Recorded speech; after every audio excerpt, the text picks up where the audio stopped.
اعوذ باللہ من الشیطان الرجیم، بسم اللہ الرحمن الرحیم۔ ناظرین کرام، سلام علیکم۔ آپ تمام عاشقان قرآن کو ایک مرتبہ پھر ہم اس پروگرام میں خوش آمدید عرض کرتے ہیں۔ ابھی تک ہم نے سورہ ہجر کی 44 آیتوں کی تفسیر جان لی ہے، اور آج کے اس ایپیسوڈ میں مزید 6 آیتوں کی تفسیر کو جاننے کی کوشش کریں گے، جس میں ہم یہ جانیں گے کہ کیا گنہگار انسان بھی اللہ کے بندے ہیں یا نہیں۔ تو آئیے چلتے ہیں آیت کی تفسیر کو جاننے کے لیے ان کی تلاوت اور ترجمے کو سنتے ہیں۔ كتاب أنزلناه إليك مبارك ليدبروا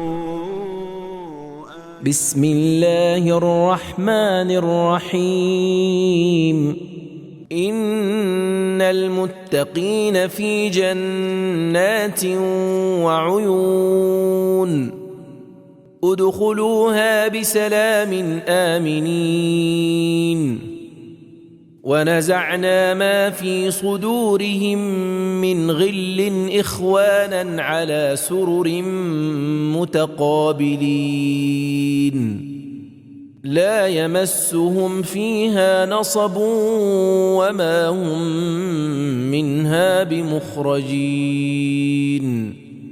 بخلاف اس کے متقی لوگ باغوں اور چشموں میں ہوں گے، اور ان سے کہا جائے گا کہ ان میں سلامتی اور امن کے ساتھ داخل ہو جاؤ، اور ان کے دلوں میں جو کینہ ہوگا اسے ہم نکال دیں گے۔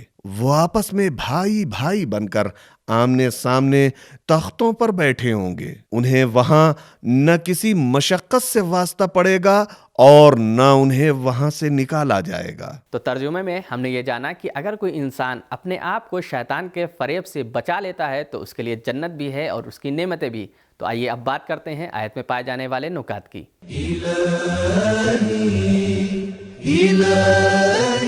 الف غل کا معنی ہے مخفی طریقے سے کسی چیز کے اندر داخل ہونا، چونکہ صفات بد انسان کے اندر مخفی طریقے سے داخل ہو جاتی ہیں، اس لیے انہیں غل کے لفظ سے تعبیر کیا گیا ہے۔ سریر کا لفظ سرور سے نکلا ہے، پھر اسی سرور سے مسرت کا استفادہ کیا گیا ہے، کیونکہ تخت پر تکیہ لگانے سے سرور حاصل ہوتا ہے۔ بے ان آیات میں اللہ تعالیٰ نے بہشت کی 8 جزاؤں کی طرف اشارہ فرمایا ہے۔ وہ 8 جزائیں یہ ہیں: 1 باغات، 2 پانی کے چشمے، 3 امن و سلامتی، 4 دلوں سے نفرتوں کا خاتمہ، 5 اخوت و برادری، 6 آمنے سامنے تختوں کا بچھا ہونا، 7 رنج و غم سے دوری اور جاویدانی مسرتیں، 8 بغیر مشقت ہمیشہ کی زندگی۔ جیم اس سے پہلے والی آیت میں آیا ہے کہ اللہ تعالیٰ کے مخلص بندوں کے علاوہ دوسرے تمام لوگ شیطانی وسوسوں کی بھیٹ چڑھ سکتے ہیں، جبکہ ان آیات میں آیا ہے اگر انسان مخلصین کی صف میں شامل نہ ہو سکے لیکن تقوی کی منزل تک پہنچ جائے پھر بھی الہی نعمات سے مستفید ہو سکتا ہے۔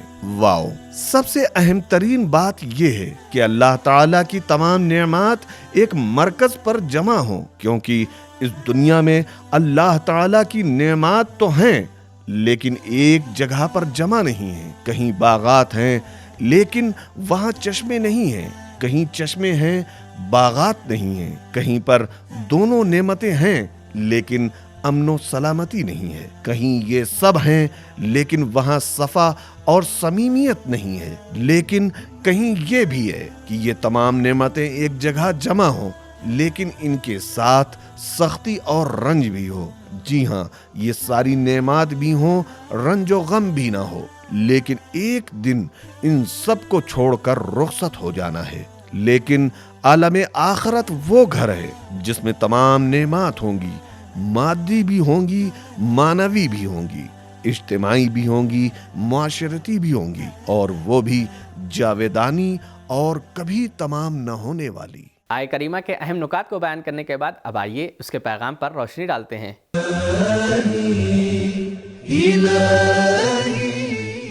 ایک دھمکی آمیز آیات کے ساتھ بشارت دینے والی آیات کا تذکرہ ایک تربیتی ضرورت ہے۔ 2 اس چند روزہ زندگی میں گناہوں کی دوری ابدی کامیابی کی ضمانت ہے۔ 3 بہشتی نعمات متعدد بھی ہیں اور مختلف بھی ہیں۔ 4 بہشتی نعمات بے نقص و بے عیب ہیں، جہاں باغات ہیں وہاں چشمے بھی ہیں، جہاں سلامتی ہے وہاں امن بھی ہے، جہاں اخوت و برادری ہے وہاں پیار و محبت بھی ہے، جہاں راحت اور چین ہے وہاں ابدیت بھی ہے۔ 5 بہشتی نعمات جامع الصفات ہیں، جہاں مادی ہیں جیسے باغات اور چشمے وہاں روحانی بھی ہیں، جیسے امن و امان اور صحت و سلامتی وہاں اجتماعی بھی ہیں، جیسے اخوت و برادری۔ ان سب سے ارفع و اعلیٰ ایک اور نعمت ہے، وہ ہے اللہ کی رضا اور اس کی طرف سے تہنیت و تبریک کی عظیم نعمت۔ 6 جہاں کینہ و حسد ہے وہاں اخوت و برادری کہاں؟ اگر اخوت و برادری کو فروغ دینا ہے وہاں کینہ و حسد کو ختم کرنا پڑے گا۔ 7 ایک دوسرے پر غیظ و غضب، ناراضی اور ناراحتی، ایک دوسرے کو برداشت نہ کرنا، ہر مقام پر ایک فریق کا حق پر ہونا اور دوسرے کے باطل پر ہونے کی دلیل نہیں ہوا کرتا، کیونکہ اکثر دیکھنے میں آیا ہے 2 آدمی بہشتی ہوتے ہیں، ان کا ہدف بھی مقدس ہوتا ہے، باوجود اس کے ان کے درمیان نقطۂ نظر کا اختلاف ہوتا ہے، وہ ایک دوسرے کے نقطۂ نظر کو باطل خیال کرتے ہیں، اس لیے بروز قیامت ارادہ الہی سے اہل جنت کی تمام قدرتیں ختم ہو جائیں گی۔ 8 قدرتوں کو زائل کرنے کے لیے اللہ تعالیٰ سے نصرت مانگنی چاہیے، وَنَزَعْنَا اور یہ دعا مانگنی چاہیے، لا تجعل فی قلوبنا غلا للذین آمنوا ربنا انک رؤوف الرحیم، سورہ حشر آیت نمبر 10۔ 9 برے صفات طوق و زنجیر کی طرح انسان کو اپنی گرفت میں لے لیتے ہیں۔ 8 اہل بہشت اپنے مراتب کے اعتبار سے ایک دوسرے پر فوقیت رکھتے ہوں گے، لیکن حفظ مراتب کے نظام کے تحت وہ کسی قسم کے مسائل کا شکار نہیں ہوں گے۔ تو یہ تھی آج کے ایپیسوڈ کی 4 آیتوں کی تفسیر۔ آج کے ایپیسوڈ کی آخری 2 آیتوں کی تفسیر کو جاننے کے لیے آئیے چلتے ہیں ان کی تلاوت اور ترجمے کو سنتے ہیں۔ بسم اللہ الرحمن الرحیم، نبئ عبادی انی انا الغفور الرحیم وان عذابی هو العذاب الالیم۔ اے رسول میرے بندوں کو خبر دے دو کہ میں بہت درگزر کرنے والا ہوں اور رحیم بھی ہوں، مگر اس کے ساتھ میرا عذاب بھی نہایت دردناک عذاب ہے۔ خدا بند عالم اپنے نیک بندوں کے لیے یہ اعلان کر رہا ہے کہ ہم معاف کرنے والے اور رحم کرنے والے ہیں۔ تو آئیے چلتے ہیں آیت میں پائے جانے والے نکات کو دیکھتے ہیں۔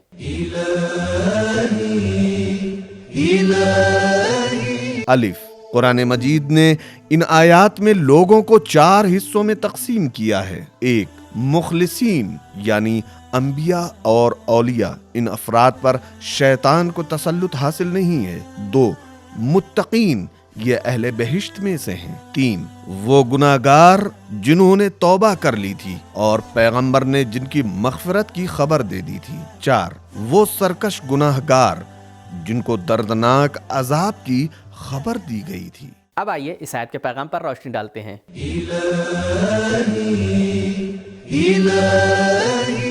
1 رحمت الہی ایک بزرگ ترین اور بہترین پیغام خداوندی ہے۔ نبائی اس خبر کو کہا جاتا ہے جو اہم ترین خبر ہو۔ 2 گناہگار لوگ بھی بندگان خدا ہیں۔ 3 اللہ کے لطف و کرم کے بارے میں شکوک و شبہات کا شکار نہیں ہونا چاہیے۔ 4 اس کا لطف و کرم اور اس کی بخشش اس کے عفو و درگزر کے ساتھ ہے، وہ ذات نہ صرف معاف کرتی ہے بلکہ لطف و کرم بھی کرتی ہے۔ 5 اللہ تعالی کا لطف اور اس کی بخشش نہایت وسیع بھی ہے اور مسلسل جاری بھی ہے، کیونکہ عفو اور رحیم عمیق اور تکرار کی علامت ہے۔ 6 لطف و رحمت الہی اس کے غضب پر مقدم ہے۔ 7 ہمیں رحمت خداوندی پر مغرور نہیں ہونا چاہیے کیونکہ اس کا دردناک عذاب بھی ہے۔ تو دوستوں یہ تھا ہمارا آج کا پروگرام۔ ہمارے پروگرام کو آپ بھی دیکھیں اور اپنے دوستوں اور رشتہ داروں کے ساتھ اسے شیئر بھی کریں اور ہمارے سماج کو قرآنی سماج بنانے میں ہماری مدد کریں۔ شکریہ، خدا حافظ۔ سبیل قرآن، ہدایت کا راستہ۔